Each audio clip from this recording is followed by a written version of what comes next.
All right, guys, so we got to talk about a tragic event that is being described by the media as a racially motivated mass shooting. Now, this occurred in Buffalo, in which it appears that a heavily armed suspect by the name of Payton Gendron pulled up to the parking lot of this store, a store where a lot of black people tend to shop at, and got out of his car in the parking lot and started open firing, killing about 3 or 4 people before going in, and basically killing more people by open firing in the store. Okay.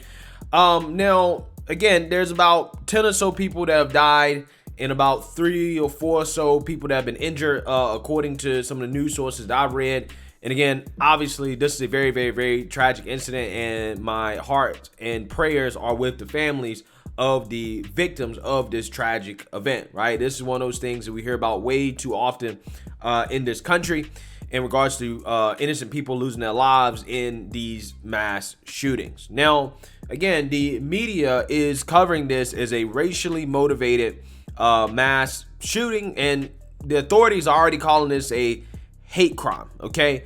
And the reason why they're saying this is because apparently the suspect, who was taken alive by the police, wrote a manifesto before he did this shooting, in which he allegedly subscribed to what they call white replacement theory. And there's already a whole bunch of articles on the internet talking about this event, white replacement theory, and Tucker Carlson, who they claim is pushing white replacement theory, basically trying to low-key blame Tucker Carlson for this person's actions, which again is par for the course from the liberal media in regards to them playing the blame game, even though we don't have all the real details about why this event took place in the first place. But I have read some of the manifesto, and I can say that, yeah, I mean, if the manifesto is real, then it was racially motivated. But I've also read parts of the manifesto as well, too, where he identifies as a left-wing authoritarian, right? So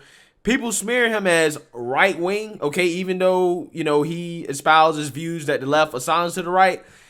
I mean, if you read the manifesto, he says he's a left authoritarian politically and cites leftist publications like Jacobin. So I'm just saying, I really don't know, right? I'm just saying that there's a whole lot of things in that manifesto that I have some questions about. That's all I'm saying here, okay? Because it kind of reads like a Democrat's dream, to be quite honest with you, in terms of how they would want a situation like this to play out politically. So with that being said, let's go ahead and play some clips from the authorities, the sheriff, talking about this incident so that you guys can get a play-by-play in regards to what happened. And then I'm going to give my opinion on this situation and how I believe the media is going to cover this. Take a look. Buffalo Police Commissioner Joseph Gramaglia. Thank you, Mayor. At approximately 2:30 today, an individual who the mayor stated is not from this area and is from hours away drove to the Buffalo, went to 1275 Jefferson Avenue to the Tops Market. He exited his vehicle. He was very heavily armed. He had tactical gear. He had a tactical helmet on. He had a camera that he was live streaming what he was doing. The individual exited his car and engaged 4 individuals. He shot 4 people in the parking lot. 3 of those were deceased. 1 individual at this time is surviving the injury.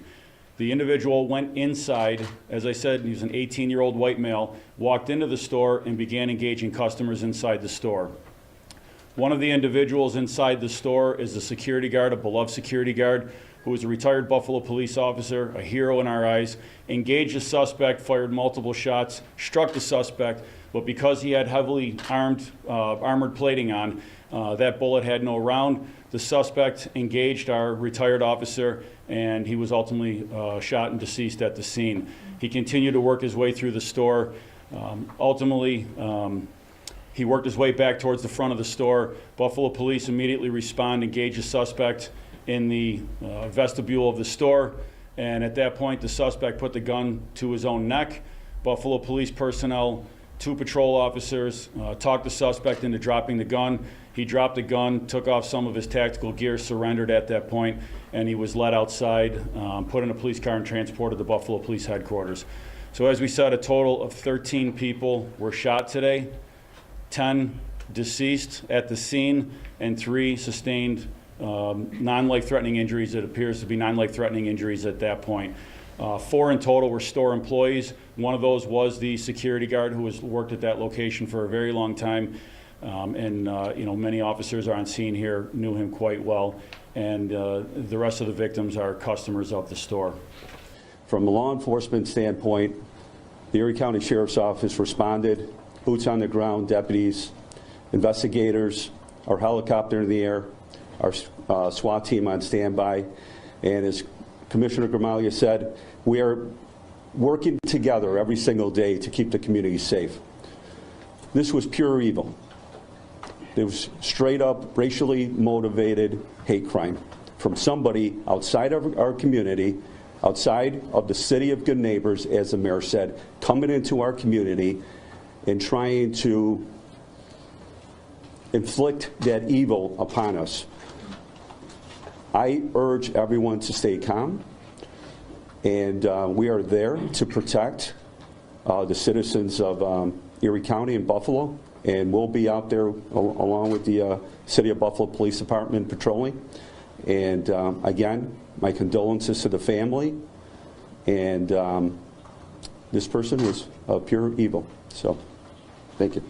Yeah, so with that being said, guys, again, I want to reiterate that my thoughts and prayers are with the victims of this tragic incident. Again, it's one of these things where you never imagine, just going to a grocery store. I'm, in fact, about to go to a grocery store after this video. But, you never imagine going to a grocery store and that being one of the last times, you ever breathe, right? And, again, it's a very tragic thing to think about. And again, my thoughts and prayers are with the victims of this incident. So with that being said, I do want to go ahead and get into my thoughts on this, as again, this is a developing story. However, there's been quite a bit of information that have come out about this, and I've seen some images of the incident, including the racial slur that was allegedly written on the rifle that the person had, the weapon that they used to commit this horrible act of violence. They say that the manifesto is out there of him espousing white replacement theory. And again, if all these things are true and they're real, which, there's no reason to believe that they're not at this point, then yeah, I can say that, this was racially motivated and it's probably a hate crime. Okay. But again, what really kind of bothers me here is how an incident like this, even for as obvious as it is, considering what we know right now, again, we don't know everything, but considering what we know right now, I find it fascinating how the authorities can come out here and immediately classify this as a hate crime, right? And as racially motivated and white supremacy or whatever. But when it came to Darrell Brooks and what happened in Waukesha, in which he ran over a lot of white people, after saying things that were very anti-white and calling for violence against white people, I find it fascinating how they couldn't classify that as an act of domestic terrorism or racially motivated or anything like that, right? Even though to me, it seems like it probably more likely than not had something to do with race, But again, for whatever reason, authorities are saying, I don't know about this, right? And the mainstream liberal media obviously chose not to cover that story, right? They chose to ignore it. They sweep it under the rug. And the same thing happened with Mr. Frank James, the New York City subway shooter who opened fire in a subway. And we know that this guy is an admitted black nationalist, he has basically a manifesto himself. He had video out there of him, saying a whole lot of anti-white things, saying a whole lot of things that appear to show that he has some racial hatred going on inside. But again, for whatever reason, they couldn't classify that as a hate crime or racially motivated or anything like that. Except the feds did slap Frank James with a terror charge, which, is a federal charge that he could face life in prison for. So I will say that. But they still didn't classify it as a hate crime, even though clearly, to me, it seemed like this guy had a whole lot of racial hate and this could have been motivated by that. I'm just saying, for this situation right here, they can immediately say, no, this is a hate crime, right? This is racially motivated. Again, that's not to say it's not. It definitely is, right? That's what it looks like. As far as the evidence shows us right now, it definitely looks like it. And this is not whataboutism. My point is that I don't understand the standard.